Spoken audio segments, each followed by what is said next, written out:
materinya keorganisasian.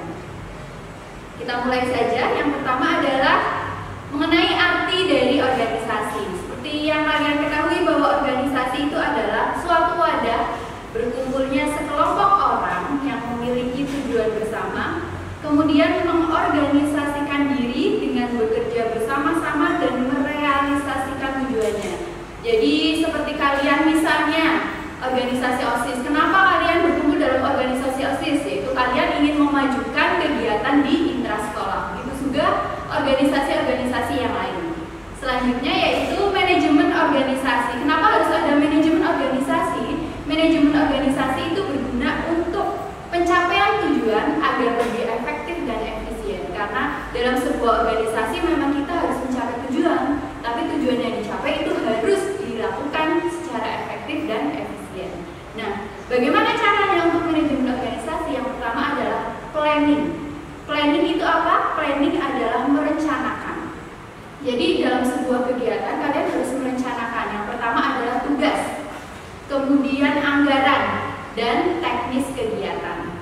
Yang kedua adalah organizing atau pengaturan. Setelah kalian melakukan rapat terkait dengan tugasnya apa saja, anggarannya berapa, dan teknis kegiatannya bagaimana, kalian harus mengatur siapa yang bertugas untuk menangani hal tersebut.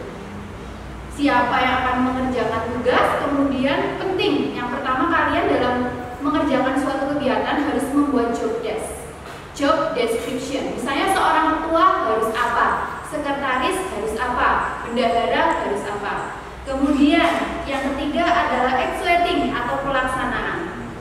Jadi setelah planning dan organizing itu ada kegiatan executing atau pelaksanaan. Dalam pelaksanaan juga harus disertai dengan progress report dan LPJ. Ibu sering mengejar-ngejar setelah kegiatan diawali dengan proposal, diakhiri dengan LPJ atau laporan pertanggungjawaban. Jadi walaupun dalam keadaan COVID seperti ini, kalian melaksanakan kegiatan daring, kalian juga harus tetap tertib administrasi, menyusun proposal, dan menyusun LPJ setelah kegiatan berlangsung. Kemudian yang keempat adalah controlling atau pengawasan. Pengawasan ini dilakukan terhadap penggunaan anggaran dan kinerja personal. Jadi setelah kalian mengajukan proposal di situ terdapat anggaran, tentu saja kalian harus mempertanggungjawabkan anggaran tersebut digunakan untuk apa. Kemudian di sini ketua organisasi ataupun ketua panitia juga harus mempertanggungjawabkan kinerja personal. Apakah ini kinerjanya bagus? Apakah si A kinerjanya bagus? Ataukah si B kinerjanya bagus? Jikalau ada yang tidak baik, diadakan evaluasi dan untuk perbaikan di kegiatan selanjutnya. Oke, selanjutnya Ibu lanjutkan tentang struktur organisasi. Jadi dalam sebuah organisasi itu ada strukturnya ya. Ibu akan menjelaskan struktur organisasi dan tugas-tugas utama dalam organisasi. Yang pertama adalah ketua. Ketua itu tugasnya apa? Ketua itu tugasnya memimpin dan bertanggung jawab terhadap organisasi. Jadi seorang ketua harus punya yang namanya mumpuni, tanggung jawab, dan aktif. Yang kedua adalah wakil ketua. Apa tugasnya wakil ketua? Tugasnya wakil ketua adalah membantu ketua dalam pelaksanaan program kerja dan menjaga loyalitas anggota. Jadi kalau wakil ketua tugasnya adalah lebih ke dalam organisasinya. Kalau ketua lebih keluar. Artinya ketua harus mempresentasikan organisasinya keluar. Kalau wakil membantu ketua untuk dapat menjaga keharmonisan dalam organisasi. Yang ketiga adalah sekretaris. Sekretaris tugasnya adalah mengurus seluruh administrasi organisasi.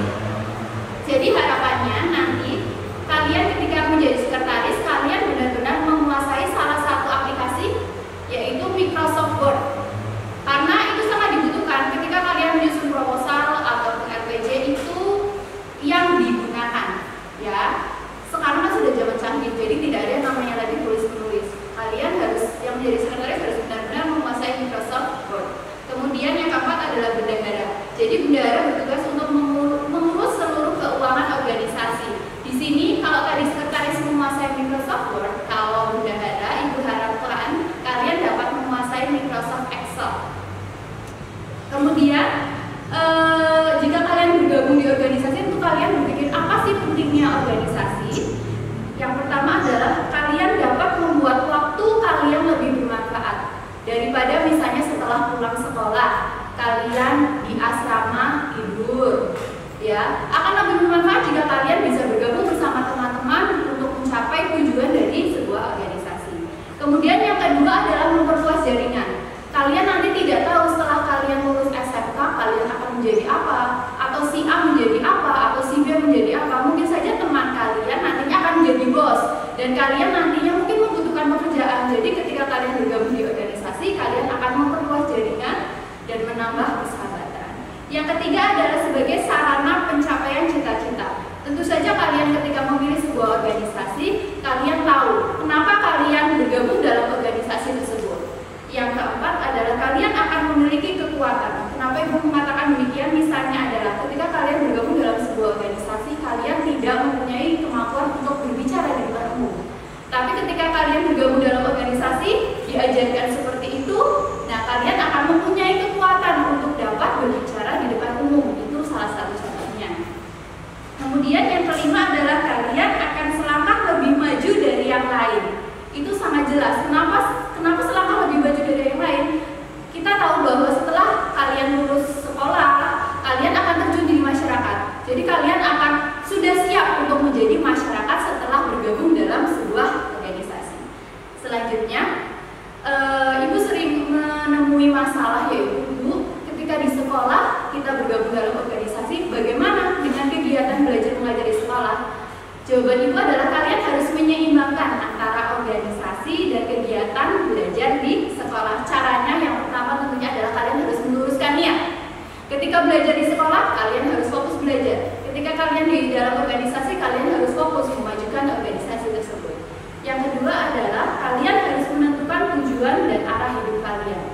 Yang ketiga, kalian harus membuat skala prioritas. Jadi mungkin dalam suatu waktu akan ada dua kegiatan yang berbenturan. Misalnya ada kegiatan pembelajaran di waktu yang sama, kalian harus ada kegiatan di organisasi kalian. Kalian harus mempertimbangkan, yang pertama adalah resikonya. Jika kalian misalnya tidak ikut pembelajaran, mungkin kalian bisa menggantinya dengan meminjam catatan teman. Ketika kalian tidak mengikuti pembelajaran, itu resiko-resiko.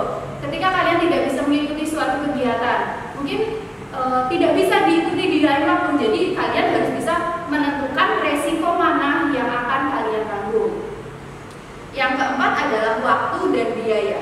Ya, jadi pertimbangan yang pertama adalah resiko, yang kedua adalah waktu, yang ketiga adalah biaya. Yang keempat adalah kalian harus benar-benar memanfaatkan waktu sebaik-baiknya. Dan yang kelima adalah kalian harus pandai melihat peluang dan kesempatan. Dalam sebuah organisasi pasti akan ada kegiatan-kegiatan yang itu bertemu misalnya dengan orang-orang yang penting. Kalian harus bisa memperluas jaringan kalian dengan mengikuti organisasi tersebut. Selanjutnya, kira-kira dalam sebuah organisasi tidak melulu mendapatkan hasil yang positif. Pasti ada sebuah masalah-masalah. Masalah yang sering muncul adalah yang Ibu sering temui jika kalian dalam berorganisasi, karena banyak yang bercerita ke Ibu, Bu, saya dalam organisasi kok ada masalah. Masalahnya apa, Mas? Yang pertama adalah munculnya kelompok-kelompok dalam organisasi. Jadi jangan sampai ada kelompok-kelompok kecil dalam organisasi. Misalnya geng, Bu, saya maunya bekerja dengan kelompok A. Jangan sampai ada seperti itu supaya tujuan organisasi bisa tercapai. Yang kedua adalah memasukkan masalah pribadi ke dalam masalah organisasi. Jangan sampai misalnya kalian saya sedang pusing, saya tidak bisa ikut kegiatan A. Loh, kok bisa seperti itu? Jadi kalian tidak boleh memasukkan masalah-masalah pribadi. Misalnya, Bu, saya sedang pusing, banyak tugas. Loh, kenapa sampai ada tugas? Karena kalian yang menunda-nunda waktu mengerjakan tugas. Jadi jangan sampai memasukkan masalah pribadi ke dalam masalah organisasi ya. Kemudian selanjutnya adalah terakhir, passion. Jadi ketika kalian memilih organisasi, tentunya passion kalian atau bakat kalian harus bisa membacanya. Saya berbakat atau tidak dalam organisasi ini? Kalau tidak, ya jangan ikuti. Karena dulu waktu pertama kali ketika MPLS kalian sudah memiliki komitmen untuk memilih sebuah ekstrakurikuler misalnya, ya ikuti. Kalian harus bertanggung jawab terhadap pilihan kalian atau terhadap passion kalian. Kemudian kesimpulannya dari itu adalah yang pertama, jadilah aktivis yang tangguh, yaitu ia yang masih tetap survive dengan segala permasalahan yang